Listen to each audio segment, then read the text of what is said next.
Muy buenas noches, sean bienvenidos y bienvenidas a su serie radiofónica Miradas Críticas, la situación en México. Un gusto estar de nuevo con ustedes y en esta ocasión, hoy martes 25 de julio de esta temporada 2023, les presentamos el programa titulado Terrorismo de Estado en Veracruz y Querétaro. Conduce su servidor Héctor Cerezo y participan en el bloque de denuncia Viviana y Teresa Roldán. Ella es familiar, la primera, la segunda es del Comité de Acompañamiento de Presos Políticos de Escolásticas, allá en el estado de Querétaro, con el tema La lucha por la libertad continúa. Y en el segundo bloque, el bloque del comentario, con el tema Si Villa viviera, en su Mauser les pusiera.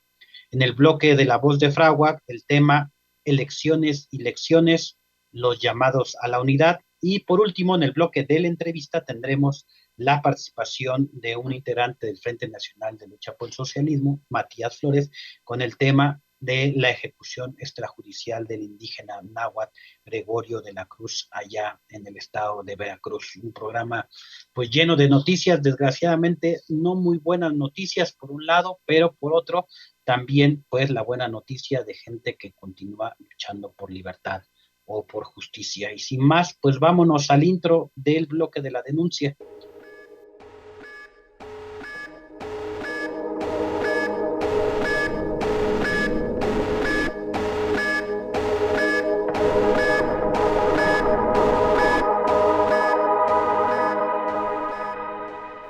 Bien, pues ya estamos de regreso y vamos a iniciar con nuestro primer bloque.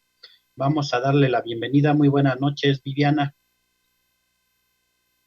Hola, buenas noches. Pues muchas gracias por aceptar esta entrevista, Viviana. Quisiéramos para la audiencia que nos escucha aquí en la Ciudad de México y en varios estados de la República, pues preséntate, Viviana, y familiar de quién eres.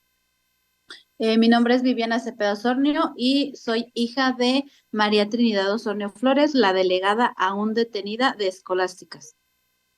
Bien, pues platícanos, habrá gente que ya conoce el caso, pero habrá gente que no conoce, para que rápidamente entremos qué sucedió en la comunidad de Escolásticas, cuándo fue la represión, quiénes son los detenidos, un poquito para ir como iniciando hasta llegar a lo que se ha hecho el día de hoy.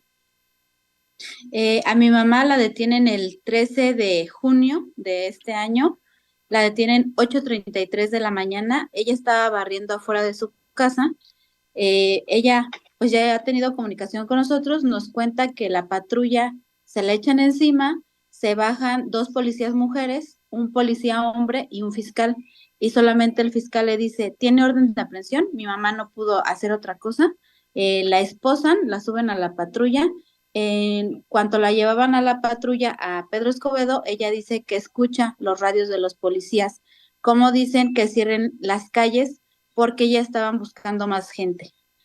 En 15 minutos estaban en Fiscalía de Pedro Escobedo, el fiscal le llama al presidente municipal, mi mamá ya no alcanzó a escuchar qué le dijeron, de ahí de Escobedo cambian una policía a mujer, le dice la policía mujer, ya ve, por andar de argüendera. A ella se la llevan a la PGR de aquí de Querétaro y luego la llevan hacia el penal de San José el Alto a las 12 del día, pero nosotros nos enteramos hasta las 3 de la tarde que ella fue ingresada al penal. Entonces, como nosotros buscábamos desde la mañana a mi mamá, la gente se empieza a juntar se empieza a juntar la gente ahí en la comunidad esperando la respuesta de tanto de mi mamá como de Jonathan, que es otro joven que se lo llevan a las 8:15. No sabíamos dónde estaban. Fuimos a Fiscalía de San Juan, no había nada, decían que no había nadie desde las 3 de la mañana. Fuimos al penal también, tampoco nos dijeron ahí, no había absolutamente nadie. En Pedro Escobedo fuimos a la presidencia municipal, no nos quisieron dar respuesta tampoco ahí, ni el presidente se encontraba ahí. Entonces fueron muchas horas la que mi mamá estuvo incomunicada, secuestrada, porque nosotros no sabíamos dónde estaba. Y nuestro miedo era que le haya pasado algo peor. Nosotros nos enteramos hasta las 3 de ese día que mi mamá sí estaba en el penal. La gente del pueblo fue represada con policías, mandaron muchos policías, mandaron granaderos, empezaron los policías a golpear a la gente, a llevarse 8 detenidos. No les importó que hubiera niños, que hubiera adultos mayores, que hubiera señoras embarazadas, mamás con niños cargados, no les importó porque hay videos donde los granaderos empiezan a empujar a una señora que traía una bebé. El joven Jaciel, que fue el más golpeado, a él también, entre 4 policías. La señora Zuleima tenía a su bebé en brazos, le da la bebé a su hermana para que se la lleven, y a ella se la llevan entre 4 también policías, agachada, jalándole el cabello. Fue una represión contra escolásticas muy brutal. ¿Y hasta cuándo pudieron ya ver a tu mamá ya físicamente? ¿Cómo está ella en prisión? ¿Qué les ha dicho? Mi mamá está bien, sí está desesperada. La primera visita la tuvimos nosotros el 6 de julio. Pasaron más de 21 días para poder verla. Ella sí se encuentra bien, pero hace 15 días nos marca y nos dice, ya no quiero estar aquí. Entonces se escucha la desesperación. Los días que tenemos de visita, ve su semblante de que no quiere estar ahí porque está privada de su libertad y no hay ningún delito. A ella se le puso el delito de despojo y allanamiento en propiedad privada y amenazas, lo cual mi mamá es una persona intachable que no haría ninguna cosa de lo que se le dice ahí en la carpeta. Y la comunidad, ¿cómo ha respondido la comunidad respecto a tu mamá, respecto a los otros dos que están presos? ¿Han recibido apoyo? ¿Qué es lo que ustedes sienten cómo ha respondido la comunidad? Nos sentimos muy cobijadas por la comunidad porque en verdad que no me imaginaba la respuesta de la comunidad en tanto en ayuda, en que nos acompañan a los eventos que tenemos que ir. Este, Toda la comunidad, la verdad, ha unido fuerzas para esta lucha porque nos quieren quitar el agua de nuestros sabinos, no los sabinos, sino el agua, quieren el agua para privatizarla. Y que hoy tuvieron una serie de movilizaciones, estuvimos viendo ahí en las redes, si quieres comentarlos, eh, qué actividades tuvieron el día de hoy. Así es, tuvimos una marcha pacífica, nos acompañaron mucha gente de la comunidad, tanto también de Acuchiclancito, que están pasando igual por un momento, igual tienen un preso. Estuvimos en Plaza de Armas, pues exponiendo nuestro caso para que el gobierno represor de Curi haga caso y que haya justicia para nuestros 3 detenidos. Y de ahí nos movimos hacia San Francisquito y junto con nuestros hermanos de los concheros, también se volvió a hacer otra marcha ahí en el centro y pedimos justicia y libertad. ¿Qué es lo que le dirían al gobernador Curi? ¿No? Hemos visto también sus declaraciones de él, del fiscal, de la Defensoría del Estado de Querétaro, que, bueno, criminalizan, estigmatizan a la comunidad, justifican el actuar las violaciones a derechos humanos. ¿Qué le están pidiendo en concreto al gobernador? Pues le pedimos al gobernador y a la fiscalía la pronta respuesta por la detención arbitraria que hubo, por la incomunicación de nuestros familiares y que hagan las cosas bien, porque si hicieran las cosas bien, el que estuviera detenido fuera el señor Torres, no nuestros familiares. Bien, pues muchísimas gracias, Viviana. ¿Algo más que quieras comentarnos? Muchas gracias por el espacio y ojalá que todo esto llegue a más gente para que conozcan nuestros casos, porque hoy somos nosotros y mañana no sabemos quién pueda estar en la misma situación.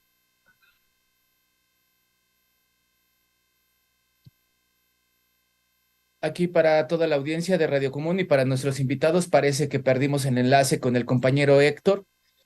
Por favor, Francisco, si tú nos pudieras apoyar con lo que continúa mientras Héctor regresa, te Sí, damos. gracias, Adolfo.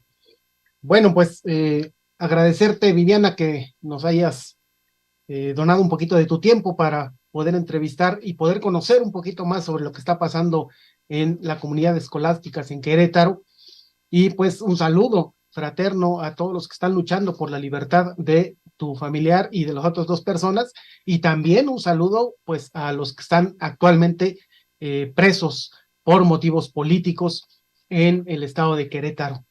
Pues muchísimas gracias y ojalá estés nuevamente con nosotros. Gracias a ustedes. Bueno, pues creo que pasamos al intro del Pacomentario.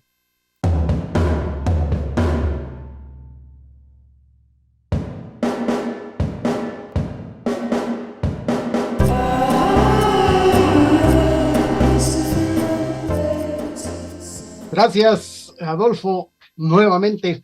Bueno, pues el título es Si Villa viviera, en su Mauser les pusiera. No vamos a hablar de los miles de detalles que rodean la historia de Villa, que ya bien documentada está. Hablaremos de su valor político y del uso que le da tanto el gobierno de AMLO como la derecha moralmente derrotada. Lo único que está claro es que tanto para los vencedores, la burguesía nacionalista, como para los vencidos durante la Revolución Mexicana, el proletariado y las grandes masas campesinas, las figuras de Zapata y Villa, aunque acá veremos solamente la de Villa, serán una bandera que cada bando reclame para sus propios intereses. Así, la parte de la burguesía que toma el poder y que fue la que directamente mandó ejecutar a Villa y a Zapata, bajo la consigna de muerto el perro se acaba la rabia, posteriormente lo va a reivindicar e incluso se nombrará continuadora de la revolución en la cual Villa tuvo una destacada participación.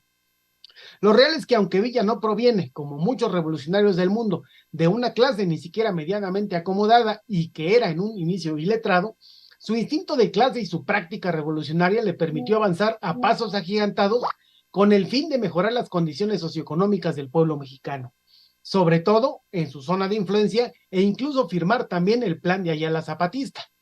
Esta misma situación de la falta de estudios previos o una gran conciencia proletaria lo lleva a apoyar a Madero, aunque este representaba a la burguesía progresista y nacionalista, frente a la burguesía conservadora encarnada en el dictador Porfirio Díaz.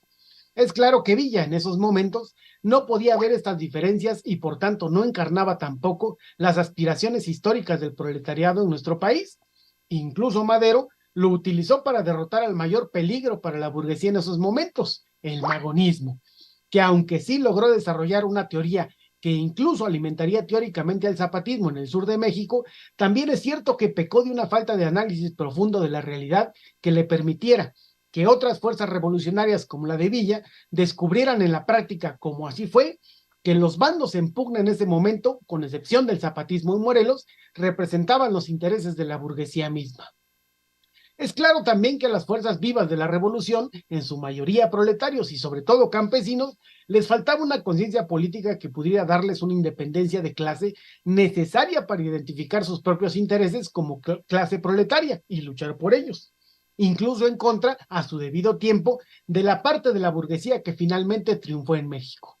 No obstante lo anterior, el arraigo y la participación de Villa en el norte y Zapata en el sur sí será suficiente para alimentar la Constitución del 17, una de las más avanzadas a su época, y en la cual se reconocen derechos por los cuales lucharon las fuerzas revolucionarias. A estas ya no les alcanzó, tanto en su desarrollo teórico como práctico, para que en 1914, aunque sentados en la silla presidencial, pudieran en la realidad tomar el poder y representar los intereses del pueblo mexicano. Renunciaron a esa responsabilidad histórica y quienes tomaron el poder son los que los combatirían y los mandarían a asesinar. Una vez hecho esto, la burguesía en el poder se apropia de, en este caso, la figura de Villa para crear y consolidar un gobierno burgués, sin que el pueblo que luchó y se identificaba con Villa nuevamente levantara la cabeza. Lo ideal entonces para los vencedores de la Revolución Mexicana y quienes asesinaron a Villa y a Zapata es reciclar sus figuras despojándolas del contenido revolucionario de las demandas que impulsaron.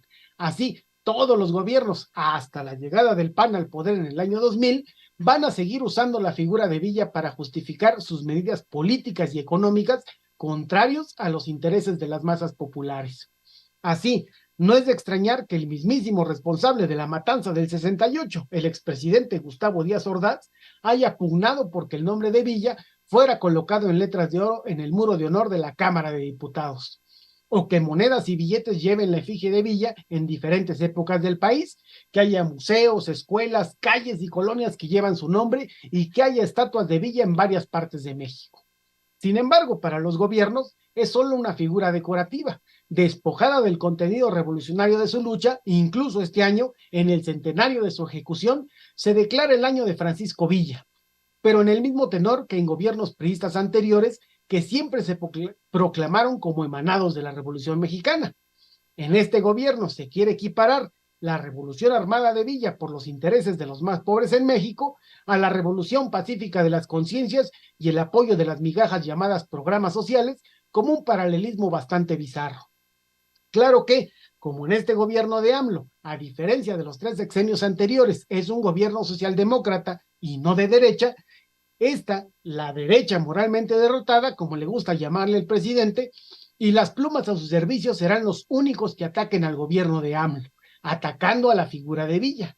De bandolero no lo bajan, incluso sin fundamento alguno, lo acusan de violador o de asesino a sangre fría, tratando de desacreditar a AMLO y a su gobierno, que nuevamente realza la figura del revolucionario. Así podemos ver como un ejemplo la columna de Héctor Aguilar Camín, en la que con un pretexto banal se descosen acusaciones sin fundamento en contra de la figura de Villa. Cabe mencionar que Aguilar Camín ha sido un escritor a modo del poder político priista y actualmente un detractor del gobierno de AMLO, incluso haciendo llamados a derrotarlo.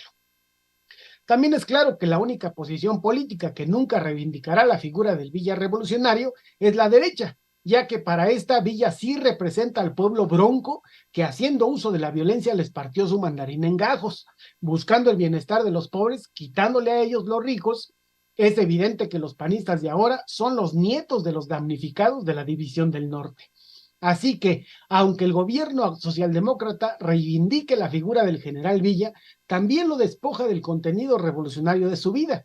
Tal parece, como el viejo PRI, que este gobierno y también sus plumas hacen un paralelismo entre las ideas de Villa y la Revolución Mexicana, con las ideas bastante limitadas de vida digna, la revolución de las conciencias y la cuarta transformación. Así que, estimados lectores, lo invitamos a leer y comentar la vida de Villa y su participación desde la óptica de la lucha de clases en México, y comparar sus ideales y aspiraciones con los actuales ideales y aspiraciones de las corcholatas de la 4T, sobre todo para exigir que se vuelva al espíritu de la Constitución, que gracias a la vida y muerte de Magón, Villa y Zapata, fue en su momento una de las más avanzadas en cuanto a derechos conquistados a favor del pueblo se refiere. Y seguir organizándonos.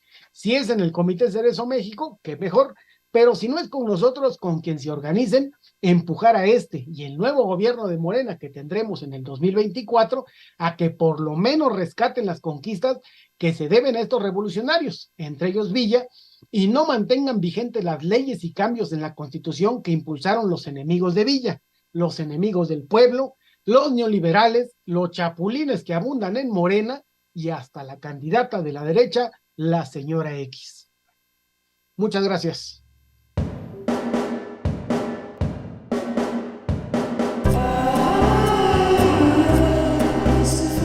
Pues muchas gracias a Francisco Cerezo. Ahora me toca y es un honor para mí tener la voz dada la ausencia de Héctor. Pues muchas gracias a Francisco Cerezo con este comentario.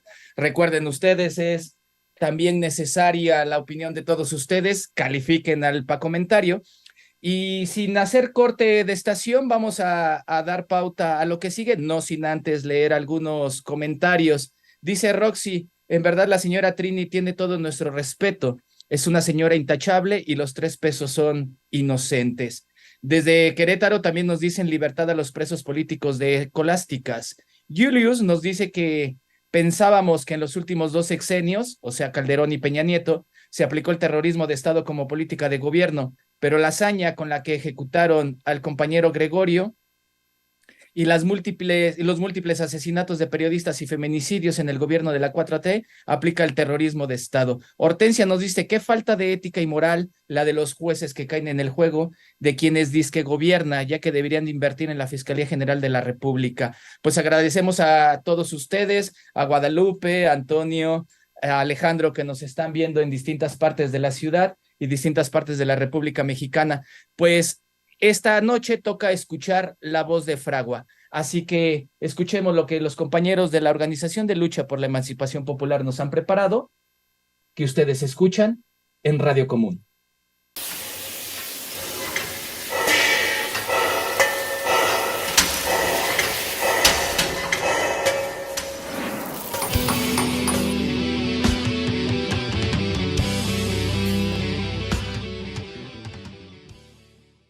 Me parece, no solo en este caso, sino en todos, que es importante la unidad.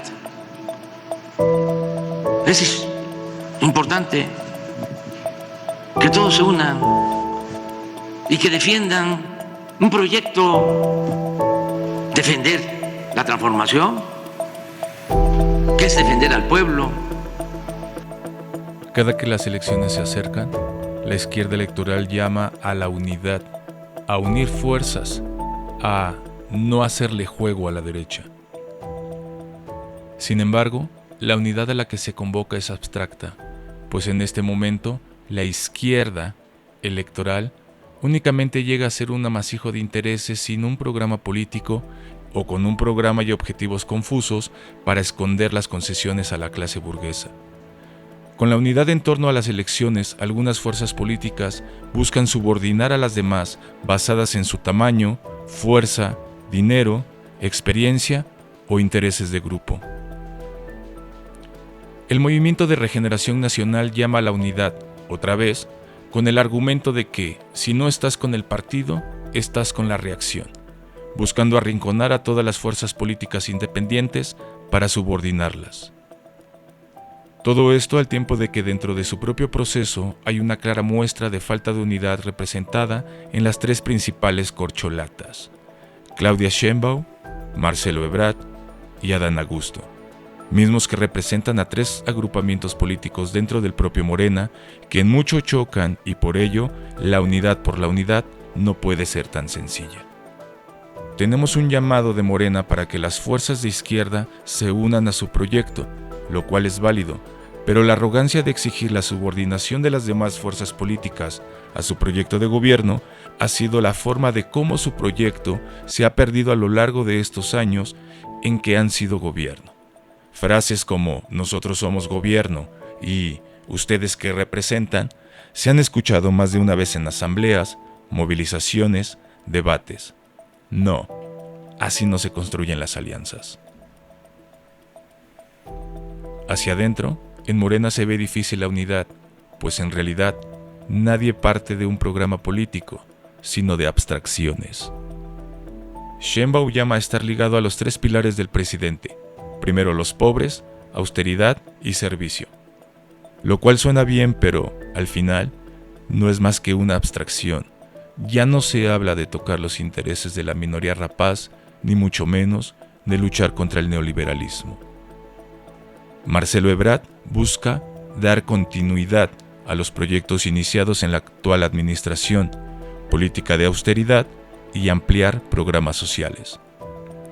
Adán Augusto ha sido un poco más opaco en sus propuestas, que se han acotado a que ya no se hagan grandes reformas, sino consolidar lo existente, postura que ha mantenido frente al último periodo legislativo del actual sexenio, y fortalecer los trabajos de los proyectos insignia como el Tren Maya y el Tren Transísmico.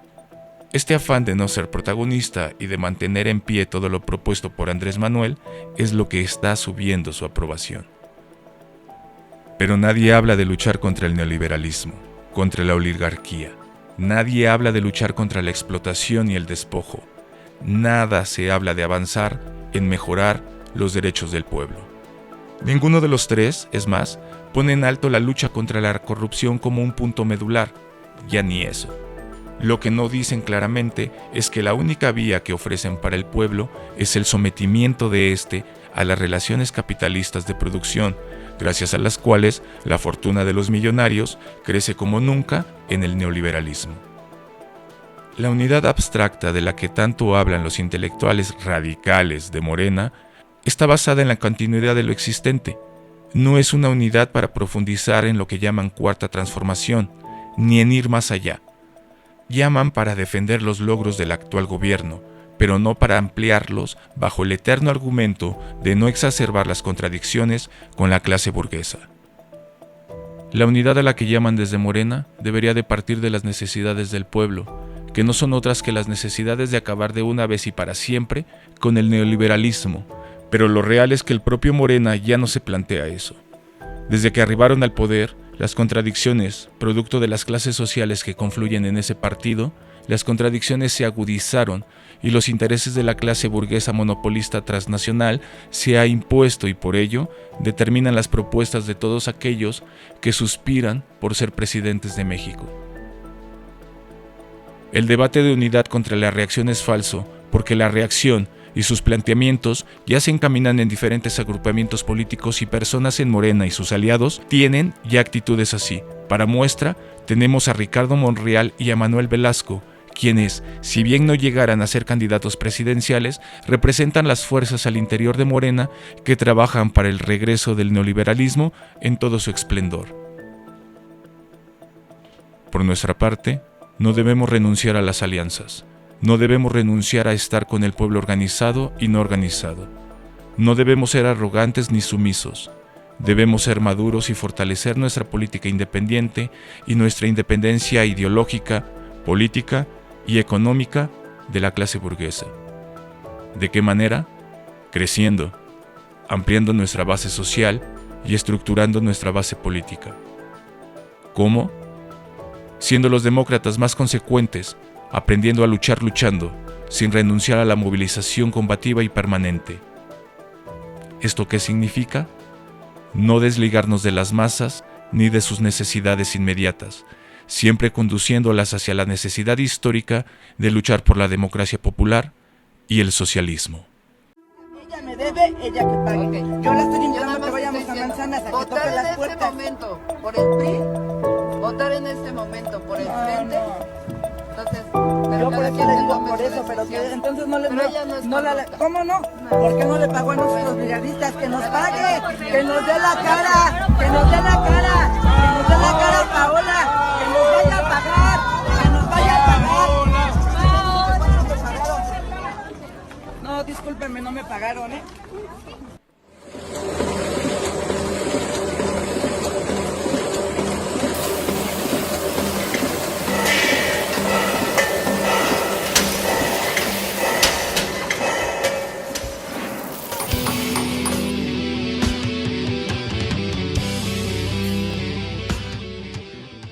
Muchísimas gracias, pues hay que seguirle, ahora sin escaleta. Nos dice Héctor que se le fue la luz, así que cooperacha para el no break, para que aunque se vaya la luz pueda seguir en línea y no me deje aquí de emergente.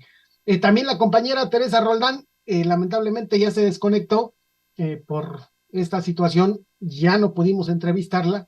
Vamos a ver si se conecta al ratito para poder preguntar sobre la situación que guarda el grupo de apoyo a los presos de Escolástica y qué es lo que están haciendo, qué trabajo están realizando para apoyar y además qué solicitan para todos nosotros poder apoyar también a los presos de Escolástica. Pues vamos a tener que pasar directamente a la entrevista con el compañero Matías del Frente Nacional de Lucha por el Socialismo, que nos va a informar sobre la situación que rodea la ejecución extrajudicial de Gregorio de la Cruz, un compañero del Frente Nacional de Lucha por el Socialismo, dirigente en su zona indígena náhuatl, que fue ejecutado extrajudicialmente el día de ayer y por la cual emitimos como Comité Cerezo una acción urgente para que las autoridades tomen cartas en el asunto, pero también para que todos ustedes puedan firmar y esas firmas generen una presión política para que resuelvan el asunto la ejecución extrajudicial de Gregorio de la Cruz, haya una investigación y se castigue y sancione a los responsables. Entonces, Matías, no sé si andas por ahí.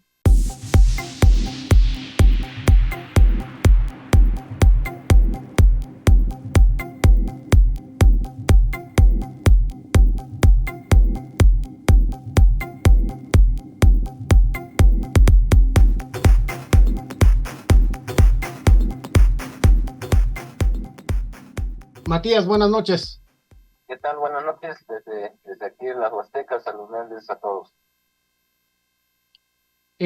Pues platícanos un poquito sobre la situación que aconteció ayer con el compañero Gregorio de la Cruz. Bien, así como lo hemos denunciado, nuestro compañero originario de la comunidad de Mexicetec, Cuautla, Hidalgo, salió a trabajar a su parcela, como todos los compañeros lo hacen, día 22 en la mañana. Ya en la tarde no llega a su casa y es hasta el día siguiente, que el 23 en la mañana, se encuentra en el cuerpo de nuestro compañero tirado boca abajo en este barrio de esta comunidad, Chapopote Chico, Veracruz, muerto con algunas pues heridas o muchas heridas en el cuerpo, en la espalda, en el abdomen, con pues, un arma socortante. También presentaba en este caso pues le había arrancado parte del cuero cabelludo, heridas también había arrancado parte de la piel de la cara, pues, las orejas de la misma manera.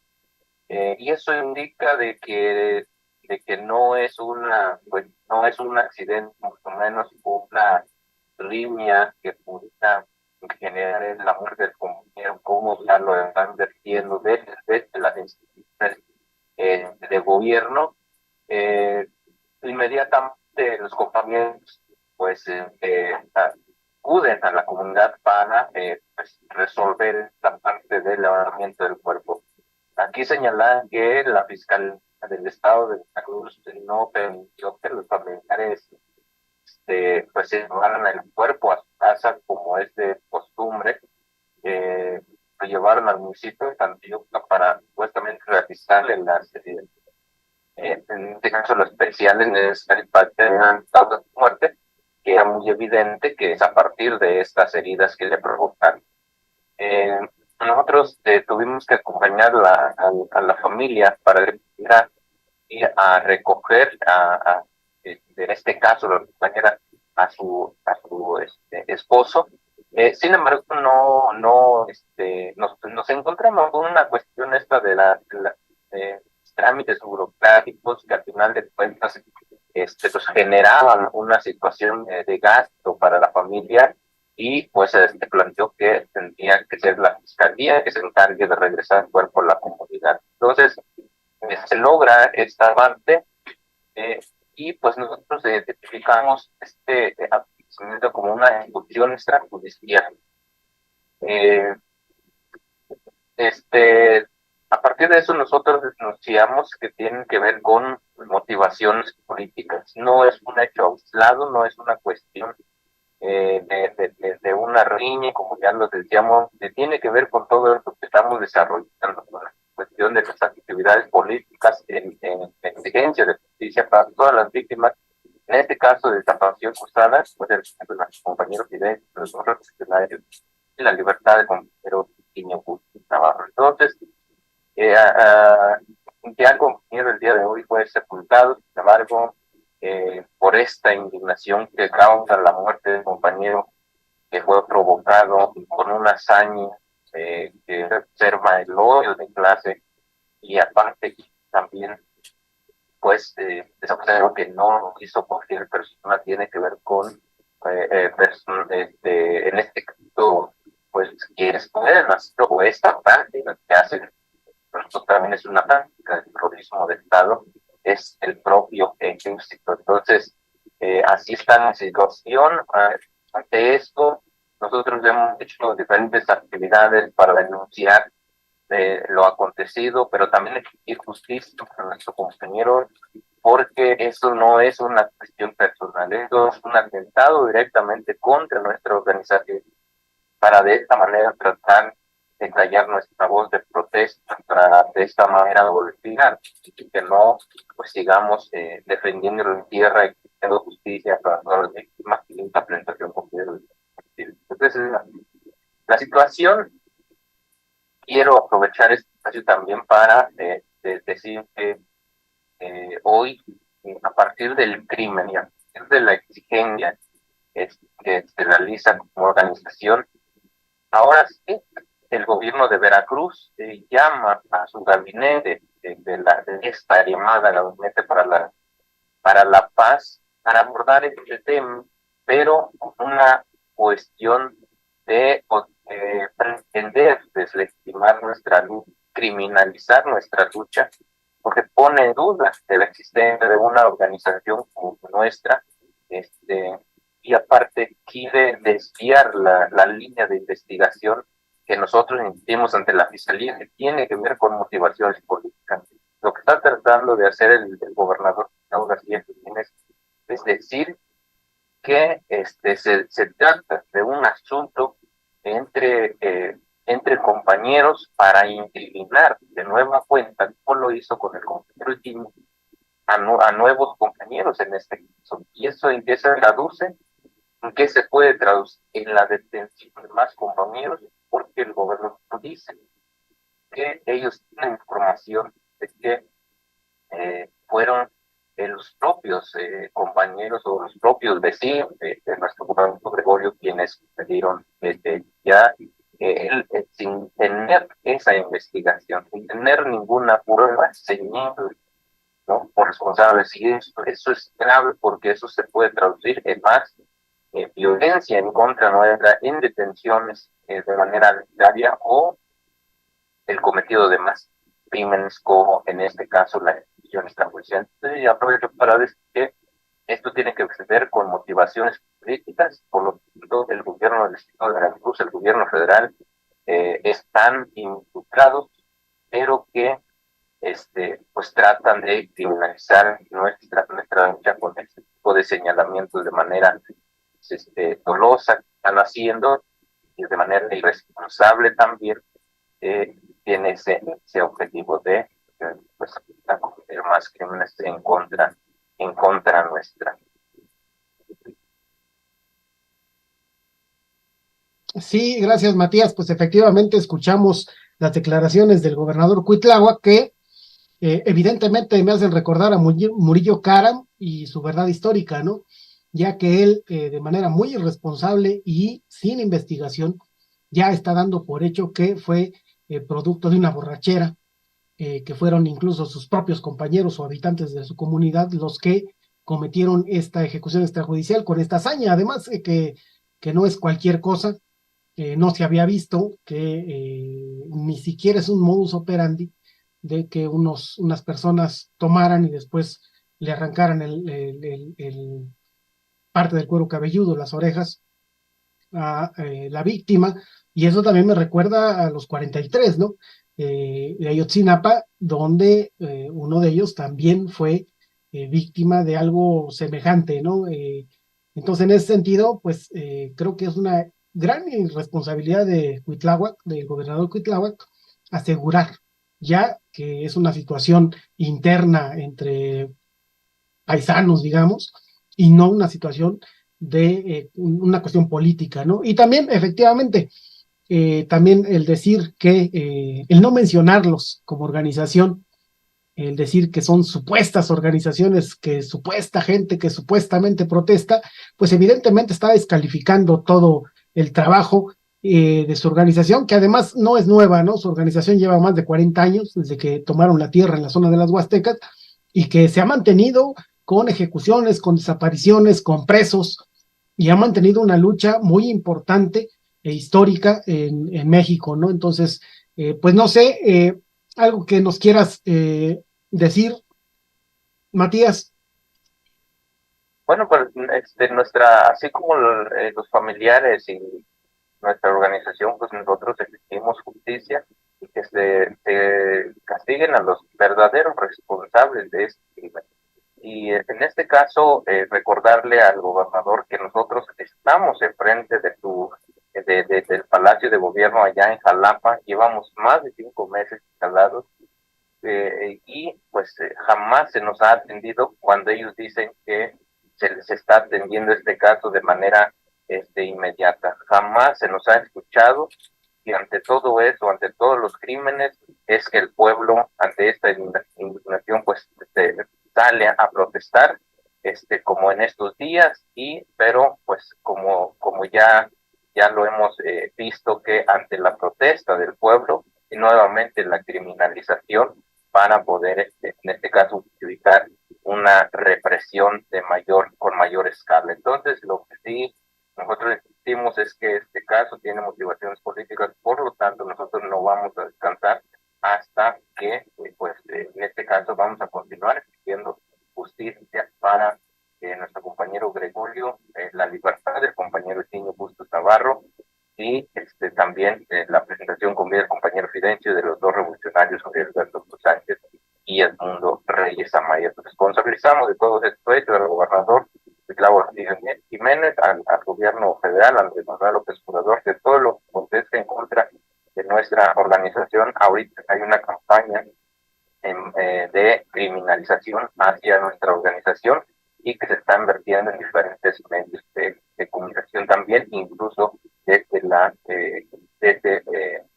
oficialidad, en este caso, del gobierno del estado de Veracruz. Pues muchísimas gracias, Matías. Algo que le quieras decir a la gente que nos escucha, de qué manera se puede solidarizar con el Frente Nacional de Lucha por el Socialismo en este y en todos los casos que acompaña esta organización. Primero es que, pues, la información siempre se siente desde donde nos es posible. Y lo otro es corroborar todo eso. Entonces, también convocará que, pues, de acuerdo a sus posibilidades, se pronuncien para exigir justicia y cese de esta represión que se está utilizando en contra de nuestra organización, y que estén pendientes de lo que se desarrolle en estos días, porque así como dijo el gobernador Gustavo Jiménez, que ya se puso de acuerdo con el gobierno del estado de Hidalgo, Julio que también comparten siglas partidistas para supuestamente brindar la justicia o ver de qué manera se puede dejar pues esclarecer. Se entiende de que entonces puede agudizarse la represión en contra de nosotros, y eso es lo que queremos, pues, hacer ese llamado, que tienen experiencia y que se pronuncien de todos estos crímenes que se están cometiendo, y por supuesto no dejar de exigir la libertad, compañeros. Pues muchísimas gracias, Matías. Un saludo hasta la zona de las Huastecas, y estaremos al pendiente de la situación que suceda en contra de esta lucha por la justicia que ustedes han llevado desde hace muchos años. Muchas gracias. Hasta luego. Y pues vamos a dar un salto mortal al inicio. Tenía que estar la compañera Teresa del grupo de apoyo a los presos de Escolástica, pero por esta cuestión de la luz, yo me adelanté con el comentario y la pila del teléfono de la compañera Teresa murió. Entonces vamos a tener a la compañera Gina, que nos va a comentar qué está haciendo el grupo de apoyo a los presos de Escolástica, o cómo están viendo ellos desde allá la lucha por la libertad de los presos. Por favor, Gina. Buenas noches. Buenas noches. Sí, pues mira, sí, te escucho muy bien. Pues antes que nada, muchas gracias y un gusto volver a verte. Pues muchísimas gracias a ti por tu tiempo. Pues platícanos, ¿qué está haciendo el grupo de apoyo a los presos de Escolástica? Pues el grupo, ahorita hemos tenido muchísimo apoyo, de activistas, ustedes a la distancia también, claro. Han sido un acompañamiento, muy cercano, están muy al pendiente de nosotros. Nosotros aquí nos hemos mantenido, pues unidos, vamos llegando de una caminata, estuvo Redavi con nosotros también, estuvo los compañeros de Amialco también, se unió con nosotros el grupo de Ajuchitlancito que está con el mismo problema, y varias personas que se solidarizan, bueno, que están solidarizando con nosotros para continuar apoyándonos, y pues eso es lo que nos motiva, que más que nada los testimonios de ustedes, como los hermanos Cerezo, nos dan las fuerzas que necesitamos, porque aún seguimos teniendo nuestros 3 presos políticos, pero aquí seguimos luchando para ellos, y pues la comunidad también se está uniendo, y creo que lo estamos haciendo muy bien. No, pues efectivamente, a pesar de la cerrazón de los medios de comunicación a nivel nacional, pues se han logrado cosas muy importantes. Una de ellas es que la Comisión Nacional de Derechos Humanos, viendo la complicidad de la Comisión Estatal de Derechos Humanos de Querétaro con el gobierno, pues tuvo que atraer el caso, ¿no? Y darle medidas cautelares a los presos, porque también estaban siendo incomunicados, ¿no? Es decir, pasaron muchos días para que permitieran incluso que sus familiares los visitaran. Pues, ¿qué otra cosa, o qué podemos hacer desde aquí, o los que nos están escuchando, para apoyar el caso de los presos políticos de Escolásticas? Pues seguirnos apoyando en alzar la voz también desde sus lugares, ayudándonos a compartir también las transmisiones que tenemos nosotros, y pues ha servido mucho la presión social, las redes, cuando se les da un buen uso, pues podemos llegar a muchos lugares.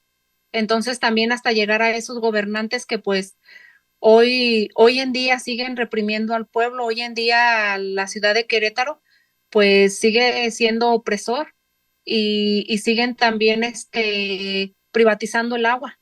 Tenemos el mismo problema aquí también, y pues ahorita lo que nos quieren hacer pues es lo mismo con nuestros manantiales. Los siguen explotando, siguen lucrando con ese líquido, y pues también está lo de la tala de árboles, donde pues Profepa no nos reconocía lo que era el cauce del río, y pues que las aguas son nacionales, y entonces todo eso pues lo vamos trabajando, presionando a las dependencias, pero pues sirvió bastante el apoyo que ustedes nos brindaron desde ir a Derechos Humanos. Eso pues creo que hizo un buen amarre para que nosotros tuviéramos esa cercanía, y dio sus resultados, porque pues se acaba de dar el comunicado, como tú bien lo mencionas, donde se dieron las medidas cautelares a las 3 personas. Próximamente estarán visitando nuevamente Derechos Humanos a Escolásticas desde Ciudad de México, y pues eso nos da gusto porque es un logro muy importante, y fue lo que pues ayudó, y gracias a ustedes que también nos ayudaron en la introducción de los derechos, y que nos siguen apoyando para conocerlos, y también pues, ¿por qué no compartirlos y darlos a conocer? Y esas horas que ustedes nos dedicaron, pues para nosotros fueron muy provechosas, porque aprendimos desde la experiencia de ustedes, y mucha gente va a aprender de la experiencia de ustedes y de la experiencia de los aún detenidos, porque falta que ellos también cuenten su verdad, porque están silenciados, estamos silenciados, pero ustedes nos dieron la fuerza para ya no callar, que es un derecho, la libertad de expresión. Entonces eso nos quedó muy claro, y fue gracias a ustedes, a Comité Cerezo. Sí, pues también, por ejemplo, ahí vimos un documento, ¿no? Que hicieron el gobierno bueno, que la fiscalía hizo firmar a todos los que estuvieron detenidos, donde decían que pagaban los daños a las patrullas, pero que además, y ahí viene escrito, al firmar se comprometían a no levantar ninguna denuncia, ni judicial, ni de ningún tipo, pero tampoco queja ante Derechos Humanos.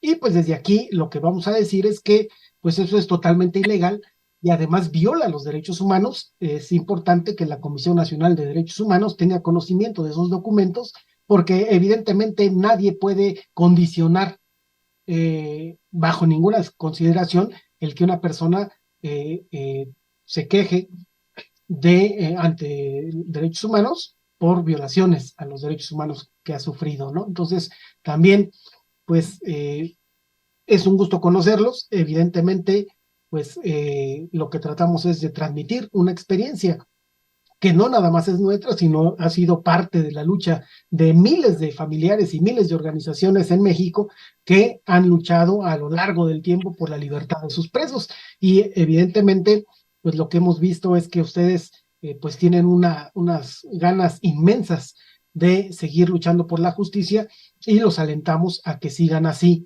para que en el menor tiempo posible logremos la libertad de las personas detenidas, pero que también hay que recordar, pues no hay magia en esta situación y todo va a depender de la documentación en derechos humanos, del acompañamiento jurídico, pero lo más importante es la lucha organizada que ustedes están dando para generar este costo político y que el panismo, los resabios de la ultraderecha en Querétaro, pues por lo menos aflojen tantito, porque ya sabemos que no van a cambiar de pensamiento. Ellos son los que evidentemente privatizarían incluso hasta sus familiares más cercanos, ¿no?